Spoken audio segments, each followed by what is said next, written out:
The county entity, I think we should really be focusing our money on treatment and services, not on taxpayer hotels as homeless housing that do not require treatment. And I know you mentioned this would be housing and treatment, but that treatment is not mandatory.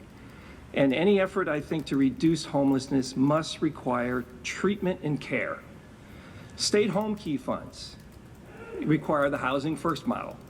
I looked it up, found it's housing first. And the approach of so state home key funds require housing first approach to the homelessness at these hotels. And so the state has spent billions of dollars on homelessness, requiring the housing first model, and our homeless numbers just keep continuing to rise. And I think it's a formula for failure. Housing first requires accepting applicants into housing regardless of their sobriety or use of substances. Housing first requires you cannot reject someone into housing based on any criminal convictions or behaviors that indicate a lack of housing readiness.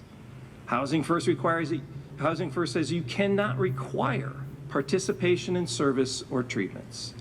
Housing first requires that you cannot use drugs or alcohol use as a sole reason for eviction.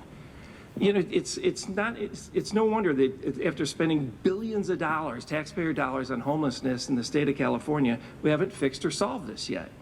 And I want to get people all the help they need. And I think any effort to reduce homelessness must require treatment and care. Taxpayers deserve accountability. For the billions of dollars spent, they're tired of seeing the homeless problem persist. It's time to reclaim our parks, our sidewalks, our on-ramps, our business frontages with treatment. And I know you're offering treatment, and offering treatment is one thing, but you know, as I said earlier, you can bring a horse to water, but you can't make him drink. And so the fact that it's not required, and these are taxpayer paid for housing. If the state, and as a compromise, if the state wants to keep housing first that allows drug and alcohol use, maybe let that be for the first 14 days of housing. But if you're going to live in taxpayer-funded housing, you should have to be in a clean and sober program and getting services. We just voted for a work plan for the alternatives to incarceration, which I supported. That the goals there are to avoid jail by getting people into treatment and services. The only way, I think, for alternatives to homelessness is mandated treatment and services. So I can no longer support this failed housing program.